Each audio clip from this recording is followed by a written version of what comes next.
दोस्तों नमस्कार। आज हम एक कथा लेकर आए हैं। इच्छा मृत्यु देने का बल शांतनु में कैसे आया। विस्तृत कथा। प्राचीन भारत के महाकाव्य महाभारत में शांतनु नामक राजा का वर्णन अत्यंत आदर और श्रद्धा के साथ किया जाता है।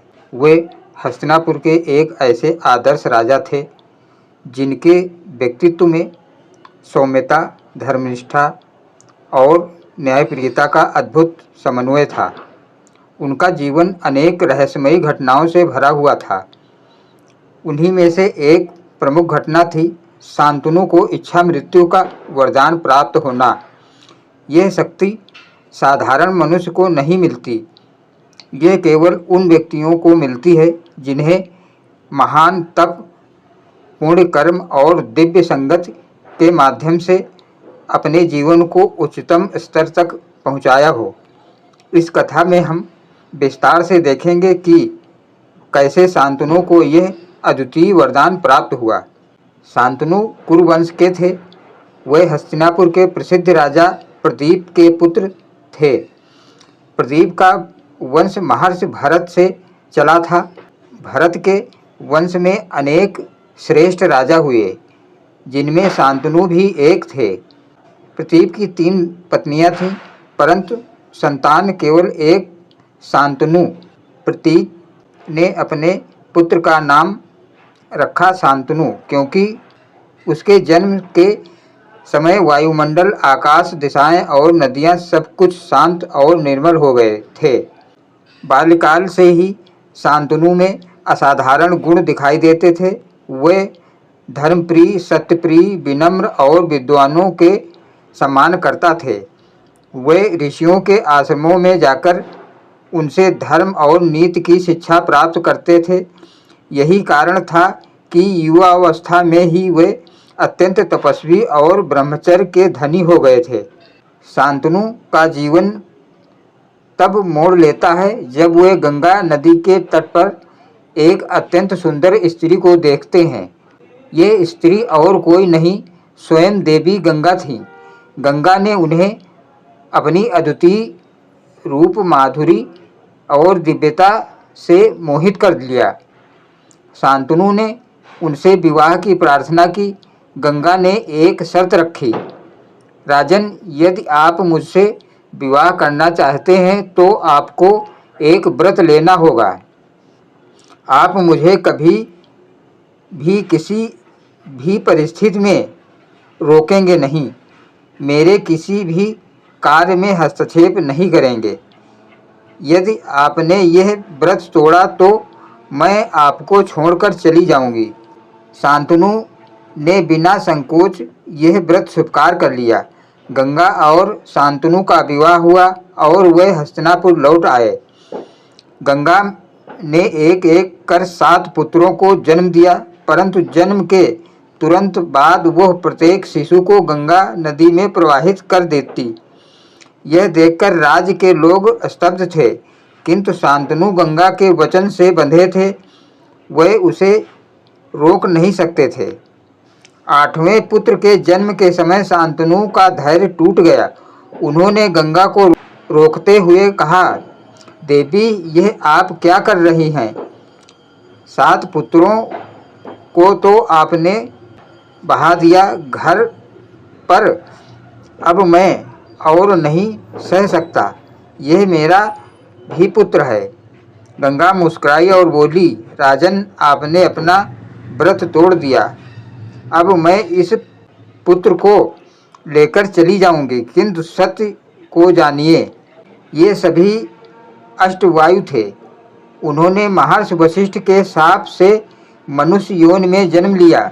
मैंने उन्हें इस जन्म के कष्टों से मुक्त किया। 8वें वसु का अपराध सबसे बड़ा था, इसलिए उसे संपूर्ण जीवन भोगना होगा। यह वही है भीष्म जो आगे चलकर आपके वंश के रक्षक होंगे। गंगा भीष्म को लेकर स्वर्ग चली गई। शांतनु अकेले रह गए। कई वर्षों बाद गंगा भीष्म को लेकर शांतनु के पास आई। उन्होंने कहा, राजन, यह आपका पुत्र है। इसका नाम देवव्रत है।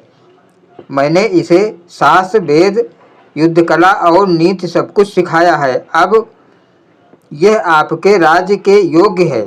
शांतनु ने भीष्म को गले लगाया। उनके जीवन में फिर से उजाला लौट आया, परंतु उनके हृदय में एक अभाव बना रहा, देवी गंगा का। एक दिन गंगा तट पर ही शांतनु ने एक और स्त्री को देखा। वो अत्यंत सुंदर और सुगंधित थी। उसका नाम सत्यवती था। वो निषाद राज की पुत्री थी और नाव चलाने का कार्य करती थी।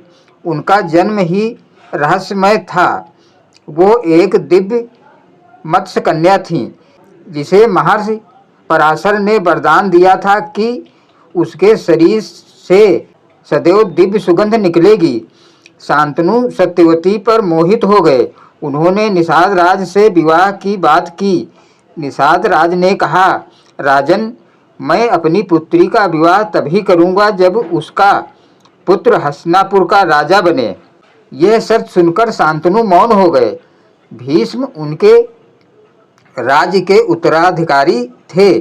वे पिता के सुख के लिए इस प्रस्ताव को स्वीकार कर सकते थे, परंतु यह स्वयं भीष्म के अधिकारों के विरुद्ध था।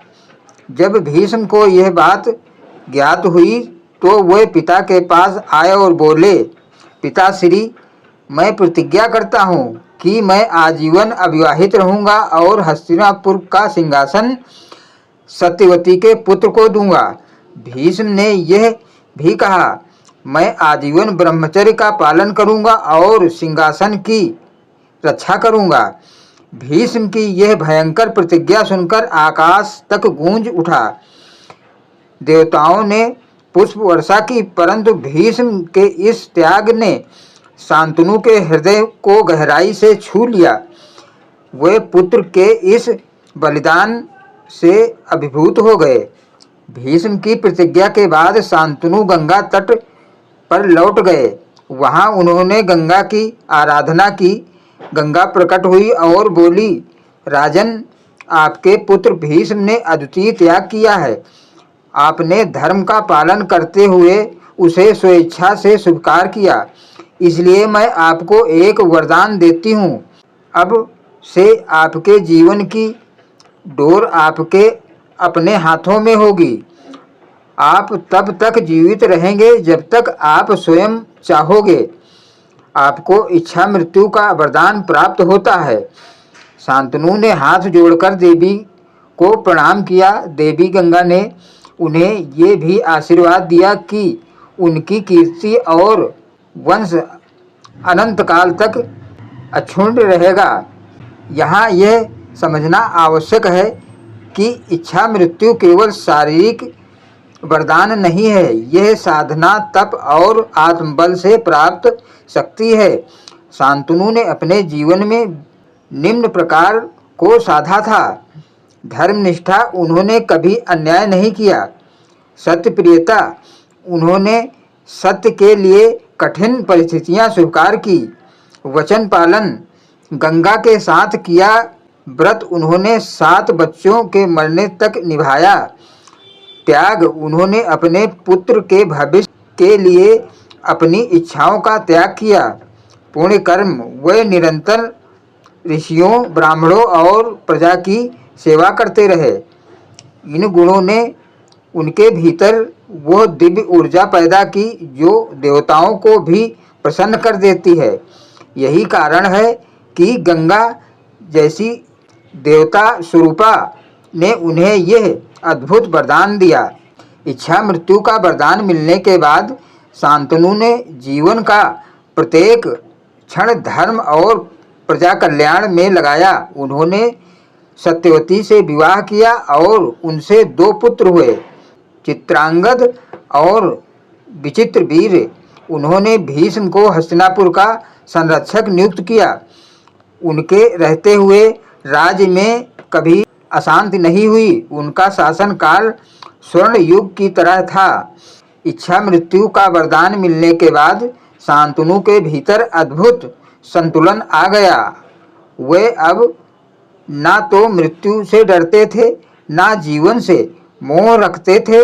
वे जानते थे कि उनका जीवन उनके ही हाथ में है। उन्होंने इसे एक अवसर की तरह लिया।